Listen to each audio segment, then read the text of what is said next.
소중한 나 무한 행복.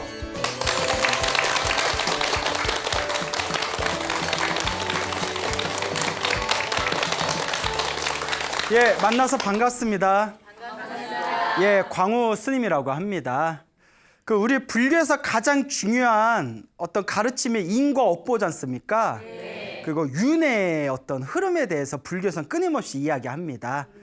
내가 지은 업보 따라서 다음 생에 또 태어나고 또 태어나고 또 태어나고. 여러분들 한 몇 번째 태어난 것 같아요? 몰라. 그렇죠, 모르죠. 예. 제가 알 것 같아서 물어본 건 아니었는데 몰라요 하시니까 모르죠. 경에도 나옵니다. 시작 없는 옛적부터 지금까지 태어나고 죽고 태어나고 죽음을 반복한 게 얼마나 긴지를 우리는 알 수가 없답니다. 오직 부처님만 꿰뚫어 볼 수 있대요. 우리가 엄청나게 그냥 윤회의 삶 속에서 별짓 다 하면서 살아온 거예요.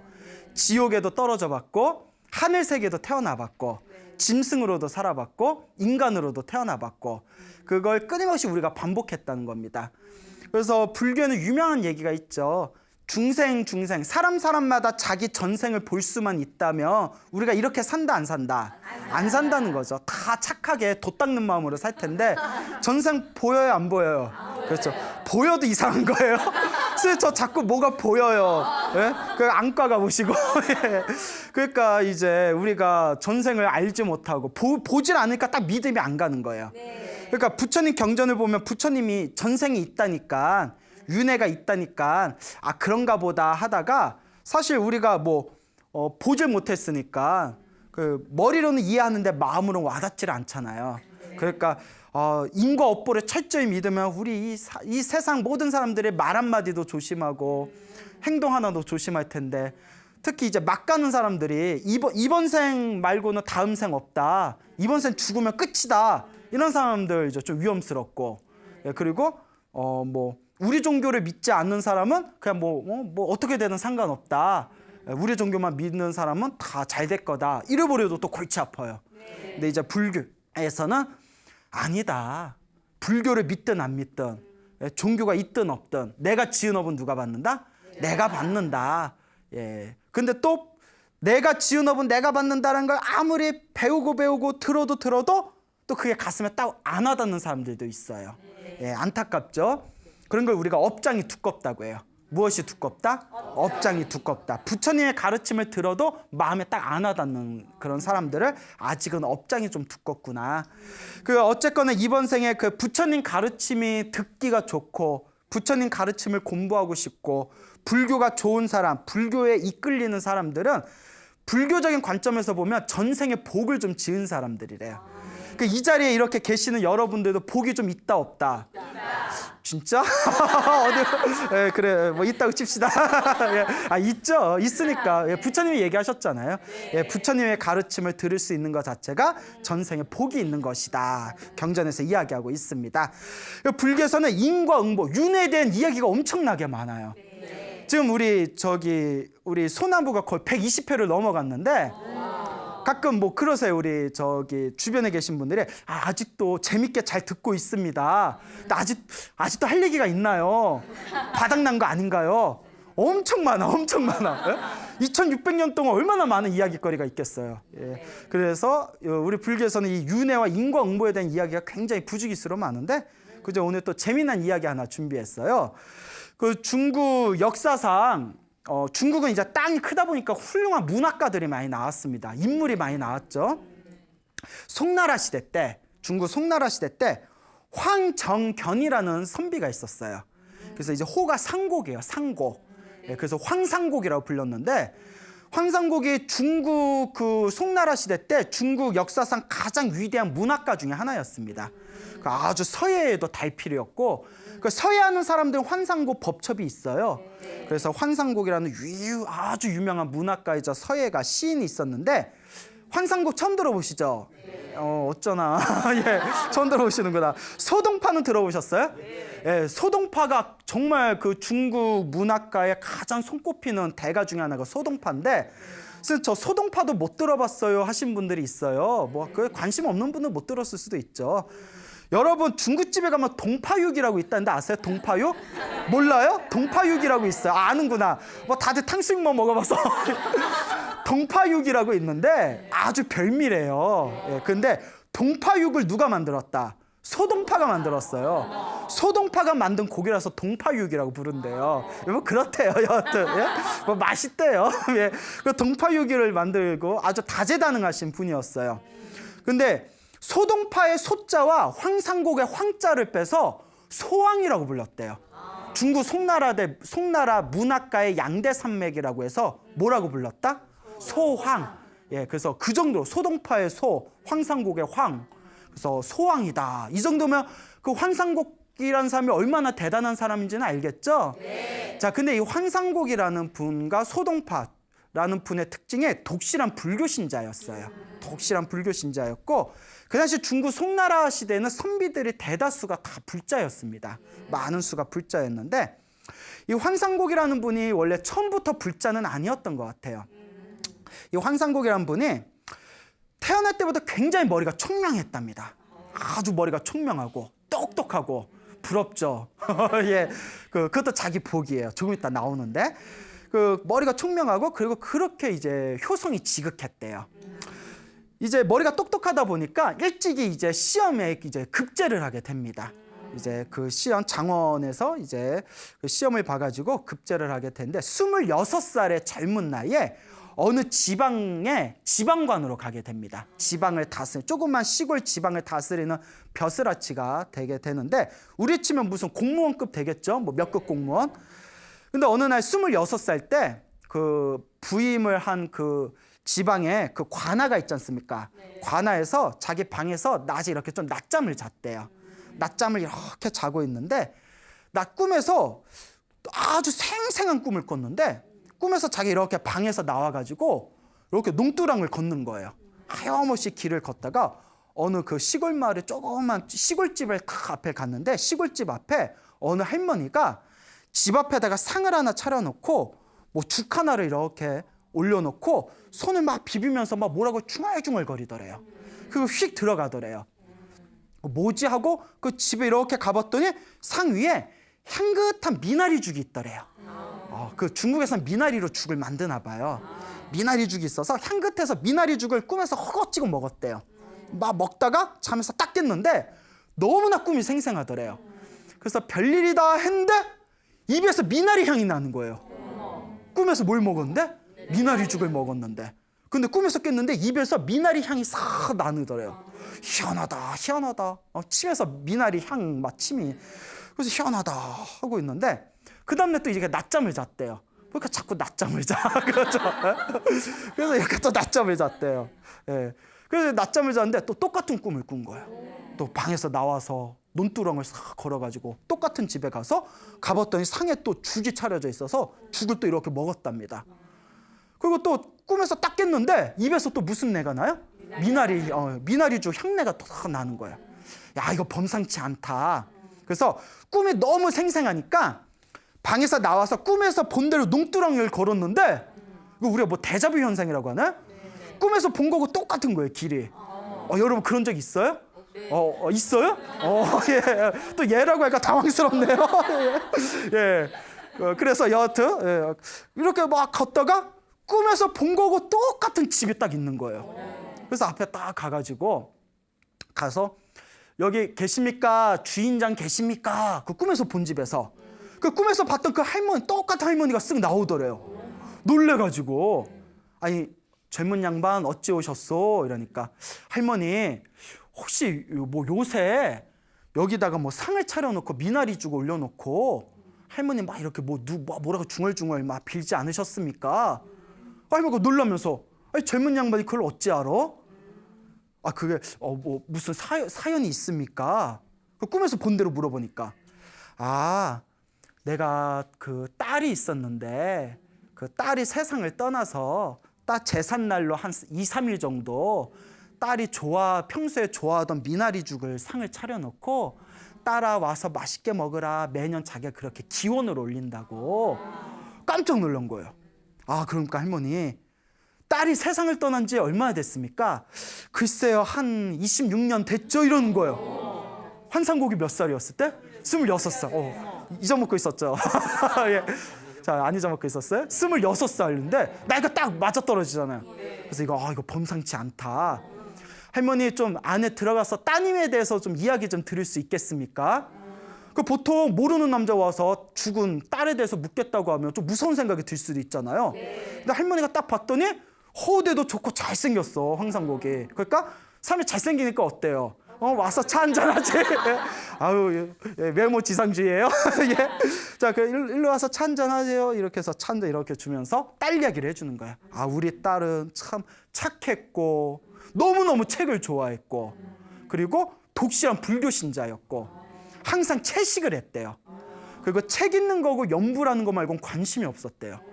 책 읽고 연부라고. 그래서 여자 나이 옛날엔 20이 넘어가면 이제 노처녀 소리 들었대잖아요. 보통 막 16살에 시집 가고 했으니까 송나라 시대 때 시집 안 가냐 하면 결혼하라는 얘기는 입에도 못 담게 했다고. 예, 지금으로 치면 그냥 뭐라고 할까? 뭐 도도녀? 뭐 시크녀? 그러니까 자기 삶을 즐기는 예, 자기의 라이프, 생활 라이프.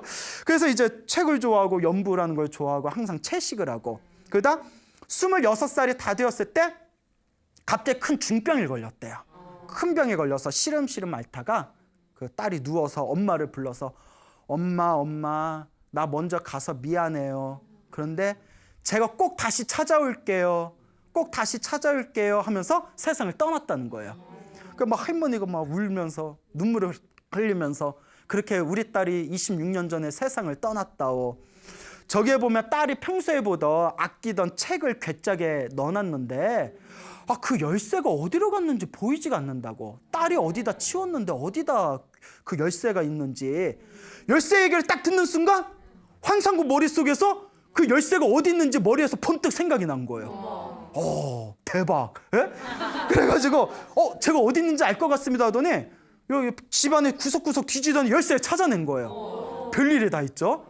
그래서 괴짝에 있는 딸이 살아생전에 봤다는 그 책을 모아놓은 큰 괴짝에 열쇠를 집어넣고 딱 뜯어가지고 딱 책을 봤는데 책 말고도 딸이 살아생전에 썼던 원고가 있는 거예요. 원고. 뭐 책을 좋아했으니까 글 같은 거 썼을 거 아니에요. 끄적끄적 낙서장. 그래서 그 책의 그 원고를 딱 보는 순간 환상국이 숨이 멎을 뻔했대요. 그 한문 문화권에서는 한문 있잖아요. 글을 쓸 때 그 문장을 잘 짓는 사람들은 그 자신만의 개성이 있대요.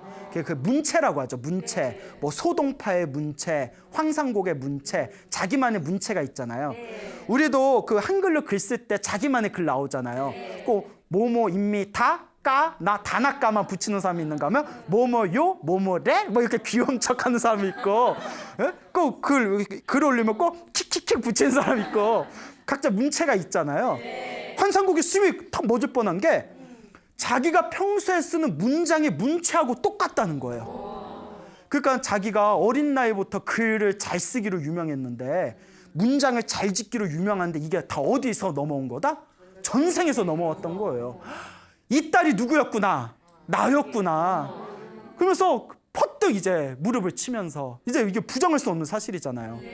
자기가 26년 전에 죽은 사람 이렇게 미나리죽 차려놓은 걸 26살 때 그 꿈을 꾸고 그리고 가가지고 그 괴짝에 열쇠가 어디 있는지를 알아맞추고 안에 있는 원고를 봤더니 자기가 평소에 쓰던 문체하고 딱 맞아떨어지고 할머니를 부둥켜 안고 어머니 전생에 딸이 아들 되어 왔습니다 어머니 이러니까 할머니도 울고 황상국도 울고 밖에 있는 개구리도 막 울고 그래서 이제 황상국이 그 할머니를 잘 모셔다가 할머니가 돌아가실 때까지 지긋정성으로 모셨다고 합니다.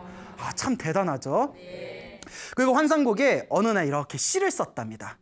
자기 모양을 조각해 놓고 딱 시를 써서 옆에다 붙여놨는데 시 내용이 굉장히 의미심장해요.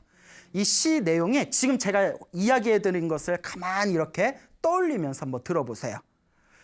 이제 자기 자신을 가리키면서 뭐라고 시를 졌냐면 스님 같으나 머리는 깎지 않았고 속인 같으나 속세를 떠나지 않았네.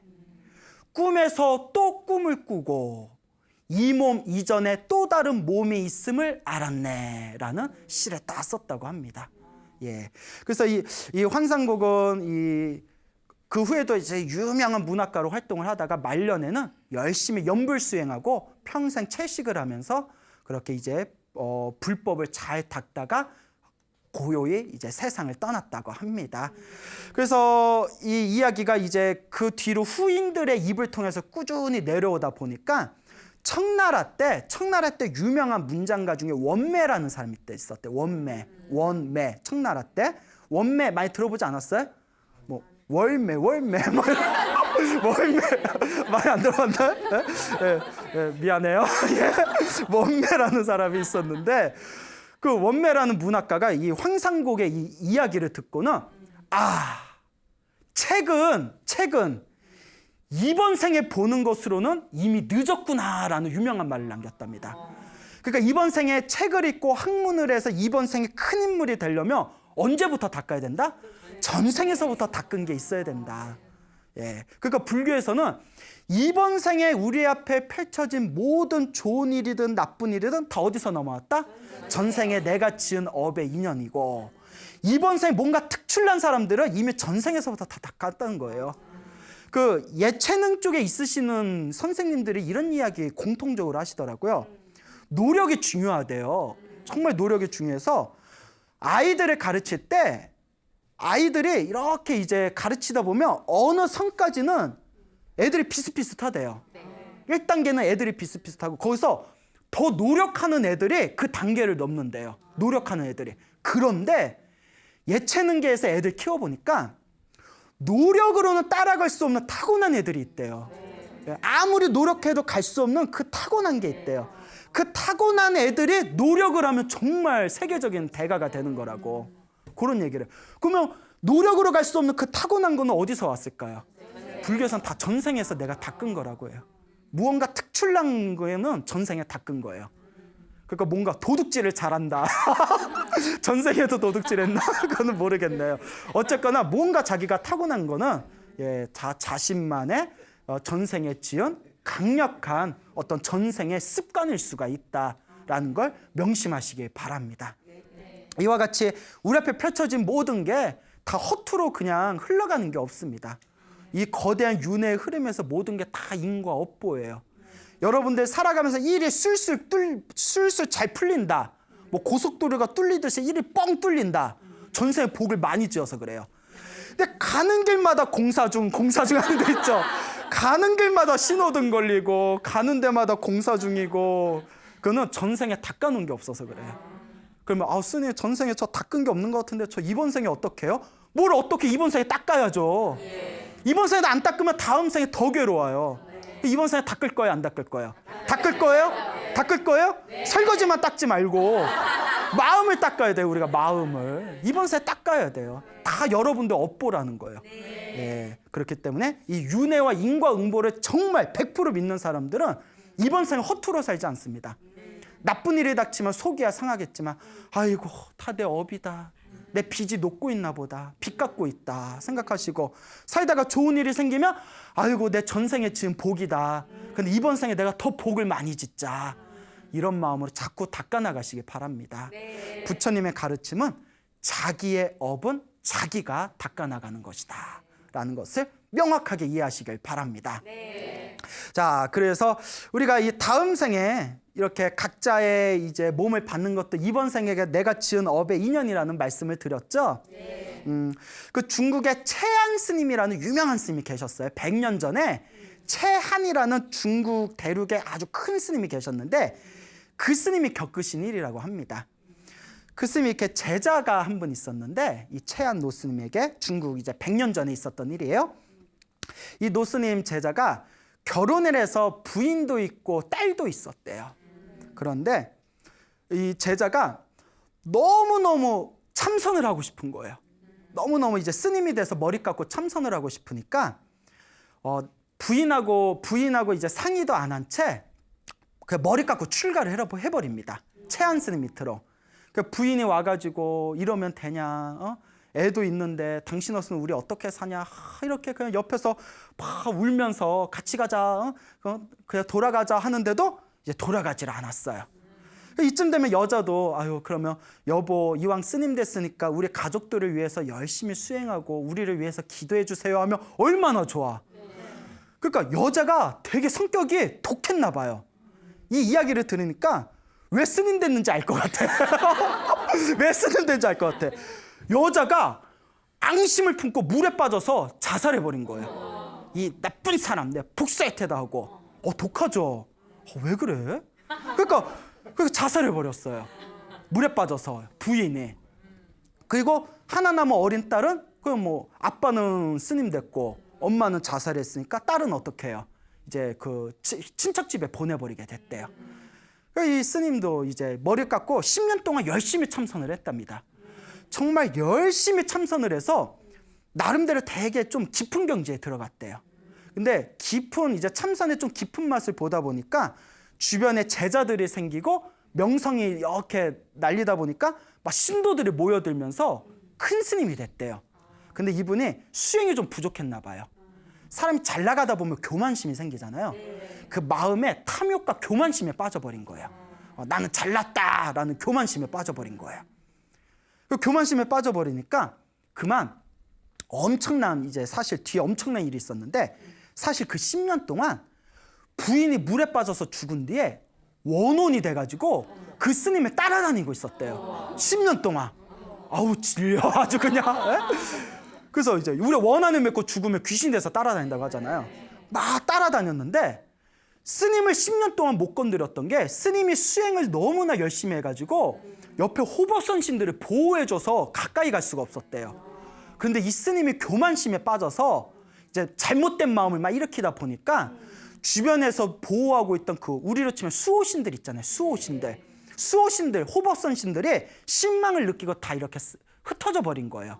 그러니까 수행을 열심히 할 때는 옆에서 도와주다가 이제 그러니까 우리가 눈으로는 보이지 않지만 그런 영적인 세계들이 있나 봐요. 옆에서 스님을 보호해주던 수호신들이 사라져 버리니까 어떻게 됐을까요? 그 부인이 스님 몸에 빙의가 돼버린 거예요. 빙의가 싹 돼버린 거예요. 이 정도면 전생에 업보가 엄청 두꺼웠나 봐 둘이.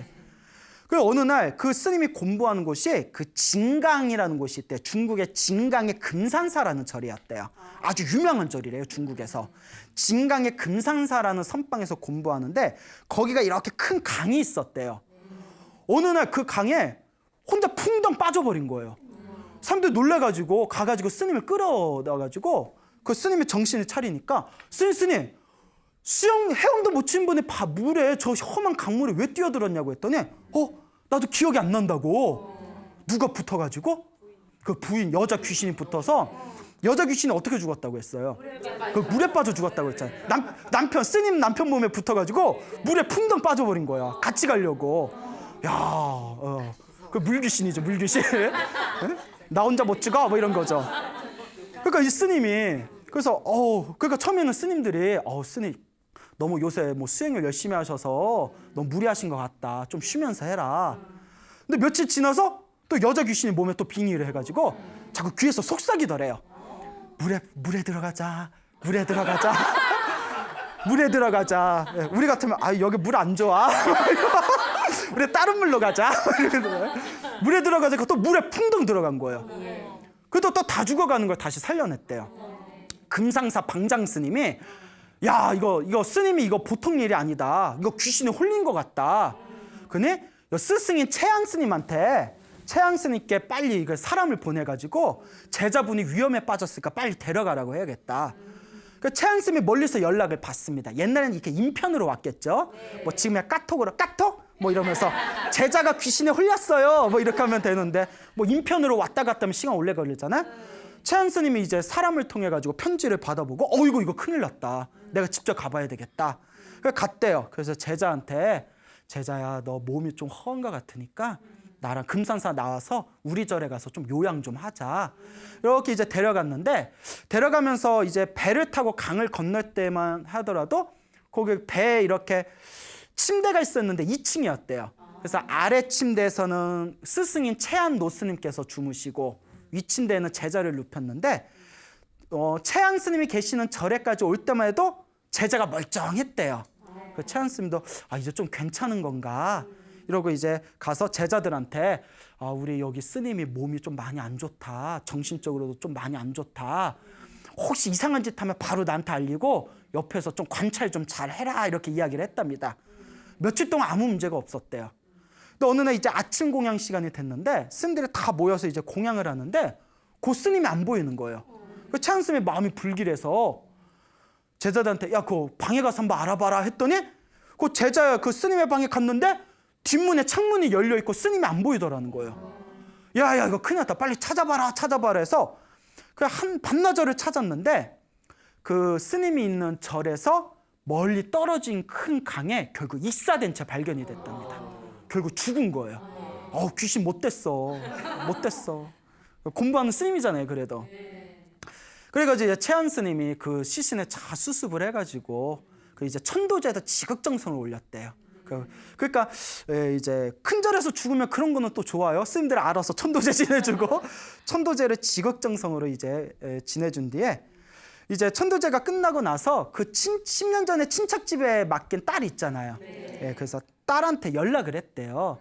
딸한테 이제 연락을 해서 야, 이제 너네 아버지가 스님께서 세상을 입적을 하셨다. 우리가 시신에 잘 수습해서 천도제도 올렸으니까 뭐 제삿날이 언제니까 제사라도 뭐 잘 올려라 하고 사람을 보내려고 했는데 딸이 절에 딱 온 거예요. 아니 놀래가지고 최한 스님께서 얘야 아니 그렇지 않아도 너 만나보려고 했는데 어떻게 알고 이렇게 왔냐 했더니 꿈을 꿨어요 이러는 거예요. 꿈을 꿨습니다 이러니까 무슨 꿈을 꿨는데 꿈에서 아버지하고 어머니가 나타나셔서 아버지가 새로운 토지신, 그러니까 중국에는 토지신이라는 문화가 있어요. 우리는 성황당 있죠, 성황당. 그렇지, 토지, 어떤 일정한 그 마을의 땅을 보호해주는 신이 토지신이에요. 그러니까 그 땅에 묶여있는 신들이죠, 땅을 보호해주는. 아버지가 새로운 토지신으로 부임을 하시고 그리고 우리 돌아가신 어머니가 토지신 부인으로 같이 따라온다는 꿈을 꿨습니다. 지겹다. 또 따라오네. 그렇죠. 그래서 깜짝 놀라서 최한 스님이 이게 무슨 경우인가 생각해 보니까 그래도 그 스님이 비록 중간에 마음을 잘못 썼지만 그리고 돌아가실 때는 안 좋게 돌아갔지만 10년 동안 참선 수행을 열심히 했잖아요. 그래도 참선 수행을 좀 열심히 했던 공덕으로 이번 생에 토지신이 되었나 보다 하면서 가만히 생각해 봤더니 요 며칠 전에 그 마을에 새로운 토지신 사당을 새로 만든다는 얘기를 얼핏 들은 거예요. 그래서 최한 스님이 딱 감이 짚히는 게 있어서 같이 있던 스님들을 이끌고 그 새로운 토지신 사당을 갔대요. 그 새로 만든 사당에 가서 듣자하니 전생에 나의 제자였던 아무개 스님아, 그대가 여기 토지신으로 새로 부임했다는 이야기를 들었는데 그 말이 사실이면 오늘 우리들을 위해서 영험을 한번 보여다오. 그 말이 맞으면 못 좀 한번 보여다오 이랬대요. 근데 아무 일도 없었으면 어쩔 뻔했어? 네가 토지신으로 온 게 사실이면 영험을 한번 보여다오 하니까 순식간에 어마어마한 회오리 바람이 와 불더니 한참 동안 회오리 바람이 불다가 싹 멈추더래요. 그때 최한 스님이 여기 토지신으로 왔다는 말이 사실인가 보구나 라고 했다는 100년 전에 최한 스님이 직접 겪으신 일화였다고 합니다. 그러니까 이런 경우는 참 안타깝죠. 사실 그 스님은 이렇게 부처가 되기 위해서 깨달음을 얻기 위해서 참선을 하셨는데 처음에는 참선을 잘 하시다가 나중에 이제 조금 교만한 마음이 들고 탐욕의 마음이 생겨서 주변에 이제 호법선신들이 떠나고 또 출가기 전에 맺어놓은 나쁜 인연이 있었죠. 그 부인이 물에 빠져 죽어서 원한이 돼가지고 10년 동안 따라다니다가 호법선신이 틈을 보인 사이에 어이씨구나 이때다 해서 몸에 쏙 들어가가지고 결국은 이제 안 좋은 결과를 맞이하게 되었고 그래도 전생에 그래도 참선했던 공덕의 힘에 의해서 토지신이 되었구나라는 그런 어떤 이야기가 되겠습니다. 그래서 뭐 토지신이 말은 신이지만 그게 높은 신은 아니에요. 오히려 하늘 세계에 있는 천신보다도 훨씬 격이 낮고 그냥 사람보다는 조금 초능력이 있는 좀 영적인 존재 정도, 그 정도죠. 그리고 그 부인되는 그 귀신이 이제 또 부인으로 따라왔잖아요. 네, 이야기는 여기서 끝나지만 제가 공부한 부처님 경전에 입각해 보면 그 토지신 부인으로 따라온 그 귀신도 언젠가는 이제 자기 업을 받게 될 겁니다. 귀신이 돼서 공부하는 스님 몸에 붙어서 자살하게끔 한 그 업보는 언젠가는 자기가 받을 수밖에 없습니다. 무서운 업보를 받겠죠. 예, 그렇기 때문에 우리가 살아가면서 항상 우리가 살아가면서 내 앞에 펼쳐진 모든 인연들에게 빚을 지지 말아야 된다. 빚을 지지 말아야 된다. 여러분 살면서 빚진 거 있어요, 없어요? 뭐 벌써 있어요. 빚진 거 있으면 안 돼요. 그래서 저도 빚을 안 지려고 항상 노력을 하는데, 근데 사람이 살면서 빚을 안 질 수가 없어요. 스님들은 신도들의 빚을 져야 되고, 그렇죠. 또 우리는 살아가면서 국가의 빚을 짓고, 살아가면서 끊임없이 서로가 서로의 빚을 짓고 있습니다. 그러니까 살아가면서 가장 중요한 거, 빚을 짓지 않는 그런 삶을 살아야 된다라는 것을 명심하시길 바랍니다. 귀신 얘기를 했는데 또 마무리는 훈훈하게 끝나야 되잖아요. 그 귀신 얘기 하나만 더 하자면 훈훈한 이야기로 한국 불교설화에 나오는 얘기인데 약 200년 전에 1800년대 초에 법주사에서 있었던 일이라고 합니다. 여러분 속리산 법주사라고 아세요? 아주 그냥 좋은 절이에요. 아주 그냥 훌륭한 천년고찰인데 그 법주사에 들락날락거리던 궁녀가 한 명 있었대요. 궁녀가 있었는데 이 궁녀가 어느 날 법주사에 왔는데 어느 잘생긴 젊은 스님을 보고 상사병에 걸렸대요. 어떡해. 왜? 아니 빡빡 꺾은 머리가 뭐가 좋다고. 희한해. 하여튼 희한해. 그것도 전생 인연이겠죠? 그 궁녀가 막 상사병에 걸려서 막 애타게 신임 우리 신임 막 이러다가 젊은 스님에게 고백을 했대요. 스님 같이 살아요. 뭐 I love you, my love you 막 이랬겠죠?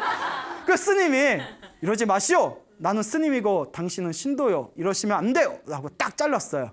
그 궁녀가 이루어질 수 없는 사랑의 아픔 때문에 원한을 맺고 자살을 합니다. 뭐 툭하면 자살해. 자살하면 안 돼. 알겠죠? 그것도 나중에 다 업보가 됩니다. 이번 생에 빚을 풀어야지. 그리고 지독한 여자 귀신이 됐대요. 그 귀신 중에 제일 무서운 귀신이 처녀 귀신이라고 하잖아요. 궁녀니까 처녀였을 거 아니에요. 그러니까 그 상사병에 죽은 아주 지독한 처녀 귀신이 돼서 그 법주사 젊은 스님을 계속 괴롭히는 거예요. 이 스님이 시름시름 앓다가 몸이 노랗게 돼서 죽는 황열병에 걸려서 죽었답니다. 황열병에 걸려서 죽게 됐는데 그 뒤로 몇십 년 동안 100년 가까이 법주사에 잘생기고 젊은 스님만 있으면 귀신이 괴롭혀가지고 그 법주사에서 젊은 스님들이 황열병이 돌았대요. 그러니까 엄청나게 고생할 거예요. 100년 동안에. 그런데 생각해 보세요. 귀신이 어떤 스님들만? 젊고 잘생긴 스님들만 황열병에 걸렸잖아요. 만약에 황열병 안 걸리면 그 스님 엄청 자존심 상하지 않았을까? 나는 왜 안 걸리지? 나 나이 들었다고 무시하는 거야? 나 못생겼다고 무시하는 거야? 예? 여러분 차라리 황열병에 걸린 게 더 나을까요? 아니면 좀 못생겼더라도 황열병 안 걸린 게 나을까요? 예, 그렇죠. 건강이 최고입니다. 예. 그 100년 동안 젊은 스님들이 엄청나게 고생을 했대요. 그러다가 100년이 지난 뒤에 그 속리산의 그 법주사에 금강산에서 수행에 있던 진하라는 스님이 다 오셨대요. 진하라는 이제 어른 스님이 오셨는데 그 한국 불교사 100년 전에 한국 불교사에 아주 큰 족적을 남기신 그런 강사 스님이십니다. 이 진하 스님께서 다 법주사에 오셨는데 되게 잘생기셨나 봐요. 그러니까 누가 나타나요? 귀신이 나타나요. 그래서 나타나서 신임 뭐예요? 이러면서 스님 뭐예요? 놀아요? 그 꿈에서 그런 꿈을 꾸고 스님이 꿈에서 딱 깨고 나서 내가 이런 꿈을 왜 꾸지? 희한하네. 별일이 다 있네. 한 번도 이런 꿈 꾼 적 없는데? 그것도 그 다음날 또 꿈에 뒀는데 또 천귀신이 나타나는 거예요. 에이 스님 뭐예요? 놀아요. 그 꿈을 꾸면서 몸이 자꾸 노랗게 변해가고 몸에 막 체력이 떨어지는 거예요. 그래서 여기에 이렇게 황열병이 도는 이유가 요 꿈에 나타나는 귀신 때문에 그런가 보구나. 마땅히 이 업을 풀어야 된다 해가지고 요 진화스님이 그날로 하던 일을 다 놓아버리고 대웅전에 들어가셨대요. 법주사 대웅보전에 다 들어가셔서 밥 먹는 시간이란 잠자는 시간은 빼놓고 오로지 신묘장구 대다라니만 외웠대요. 우리 불교에 보면 천수경이라는 경전 있지 않습니까? 천수경에 보면 신묘장구 대다란이라고 있거든요. 관세음보살님의 에너지가 담겨져 있는 신묘장구 대다란이를 아침에 눈 뜨면 저녁에 잠들 때까지 밥 먹고 자는 시간만 빼고는 하루 종일 신묘장구 다란이를 21일 기도를 하셨대요. 21일 동안 다 신묘장구 다란이를 외우는데 어느 날 호련히 이제 다란이를 외우다가 깜빡 잠이 드셨대요. 그때 여자 귀신이 싹 나타나는데 그 아주 그냥 하얀 옷을 입고 고운 얼굴로 나타나서 스님께 이렇게 삼배를 올리더래요. 스님, 저의 어리석은 업을 풀어주셔서 감사합니다. 저는 스님 덕분에 이제 좋은 곳으로 떠납니다 하면서 그 여자 귀신 영가가 다 천도되어졌다는 그런 이야기가 불교설화에 전해지고 있습니다. 예, 이게 바로 부처님의 영험이겠죠. 그러니까 아까 말한 그 채안 노스님의 제자였던 그 스님도 차라리 그때 뭘 했었으면, 예, 부처님한테 그 지극정성 기도 올렸었으면 어쩌면 살 수도 있었을 텐데. 근데 뭐 지금 와서 그런 말이 무슨 필요가 있겠어요? 그러니까 여러분들도 이렇게 살아나가시다가 뭐 안 좋은 꿈을 꾼다거나, 막 이렇게 머리를 감고 있는데 뒤에서 누가 쳐다보는 느낌이 든다거나, 잠을 자고 있는데 자꾸 혼자 있는 방에 발자국 소리가 저벅저벅 난다거나, 이럴 때 예, 무서워하지 마시고 무엇을 열심히 해라? 예, 기도를 해라. 신묘장구 다란이를 읽든 금강경을 읽든 관세음보살 부르든 일념으로 기도하면 반드시 불보살님이 도와주신다, 안 도와주신다? 도와주십니다. 반드시 도와주십니다. 그러니까 간절하게 기도하면 반드시 영험이 있습니다. 자, 이와 같이 그 궁녀 같은 경우에는 어리석은 마음으로 자살을 해가지고 이제 여자 귀신이 된 그런 또 안타까운 그런 사연의 이야기가 되겠습니다. 자, 그래서 그 아까 첫 번째 이야기는 환상곡이 전생에 이제 그 연부를 좋아하고 채식하면서 책 읽기를 좋아했던 그런 어떤 젊은 여인네가 죽어서 환상곡으로 태어나게 되었다 이야기 드렸죠. 네. 두 번째는 그 채안 노스님의 제자가 참선 수행 열심히 하시다가 그 마음을 살짝 잘못 쓰고 마음에 이제 교만한 마음이 들었을 때 출가 전에 자살했던 부인의 원혼이 빙의가 돼서 그 안타까운 삶을 이제 안타까운 결말을 맞게 되고, 그리고 다음 생에 그도 참선했던 공덕의 힘에 의해서 토지신으로 태어나게 되었다 말씀드렸죠. 네. 그 다음에 지금 들었던 이야기가 그 법주사 불교설화에 내려오는 그 젊은 스님을 짝사랑하다가 자살했던 처녀 귀신이 그 진화 스님의 신묘장구 다란이의 기도 영험으로 그 업장을 놓아버리고 영가가 천도되었다라는 이야기를 드렸습니다. 네. 이와 같은 이야기를 통해서 우리가 지금 이 살아가면서 나는 어떤 업을 지어야 되나, 어떤 공덕을 지어야 되나, 나는 지금 선업을 짓고 있나, 나는 지금 악업을 짓고 있나, 끊임없이 고민을 해보셔야 됩니다. 네. 끊임없이 고민을 하고 끊임없이 나는 지금 좋은 업을 짓고 좋은 미래를 계획하고 있는가, 아니면 지금 나쁜 업을, 나도 모르게 나쁜 업을 지으면서 미래의 나쁜 결과를 야기할 만한 좋지 못한 삶을 살고 있는가, 끊임없이 스스로를 경계해야 됩니다. 항상 여러분들한테 드리는 말씀이 그런 이야기지 않습니까? 이번 생에 여러분 앞에 펼쳐진 좋은 일도 나쁜 일도 누가 지은 업보? 내가 지은 업보고, 여러분들이 이번 생에 타고난 여러분들의 능력도 어디서 넘어온 것일 수 있다? 전생에 넘어온 걸 수도 있고. 그리고 사업하고 장사하시는 분들이 그런 얘기 하세요. 스님, 사업하고 장사하면 노력만으로는 안 됩니다 이래요. 반드시 운이 따라야 됩니다. 자기 혼자 잘하는 건 안 된대요. 나는 아무리 노력해도 사기당할 때도 있고, 아무리 노력해도 사람이 안 모일 때도 있고, 그러니까 어떤 사람은 하는 일마다 잘 되는 사람이 있고, 어떤 사람은 아무리 노력해도 정말 일이 안 풀린 분들이 있잖아요. 이것도 다 전생에 내가 지은 또 다른 업의 모습일 수 있다는 거예요. 이런 얘기하니까 참 거시기 해요. 예, 거시기 합니다. 예? 자, 그러니까 거시기 할수록 우리가 어떻게 해야 되죠? 그렇죠. 기도해서 업장을 소멸하세요. 그리고 이번 생에 복을 많이 지으세요. 그래서 업장 소멸과 복을 져야 된다라는 이 개념을 여러분들이 마음속에 잘 담아두셔야 됩니다. 그래서 여러분들이 살아가시면서 여러분들 앞에 펼쳐지는 모든 일들을 바라보실 때, 다 내가 전생에 지었던 혹은 과거에 지었던 씨앗이 열매를 맺은 거구나. 내가 지었던 원인에 의해서 지금 같은 결과가 생긴 것이구나 라는 것을 항상 관찰하셔야 됩니다. 화가 확 나면 아이고, 전생에 내가 빚진 게 있어서 내가 이런 일을 겪었나 보다. 내가 또 지금 화를 내면 이게 또 나한테 악업이 될 수가 있다. 그러니까 또 마음을 다스릴 수 있어야 되고, 또 살아가면서 기쁘고 아주 즐거운 일이 생기면 내가 잘났다고 기뻐하고 즐거워하면서 교만함에 빠질 게 아니라 복을 지으니까 이렇게 좋은 일이 생기는구나. 앞으로 더 열심히 복을 지어야 되겠구나. 끊임없이 마음을 챙겨나가셔야 됩니다. 그래서 불제자들은 항상 부처님의 가르침을 항상 마음속에 잘 담아두면서 이번 생에 기도를 열심히 해서 업장소멸을 하고 복을 열심히 짓겠다는 마음을 절대 하루라도 잊어서는 안 된다. 이 마음을 항상 명심하시기를 바랍니다. 자, 여러분 행복해지고 싶습니까? 행복한 삶을 창조하고 싶습니까? 복을 지으십시오. 선업을 지으십시오. 공덕을 쌓으십시오. 복과 선업과 공덕의 힘이 여러분들을 진정한 행복의 길로 이끌어 줄 것입니다. 오늘 여기서 마치겠습니다. 소중한 나 무한 행복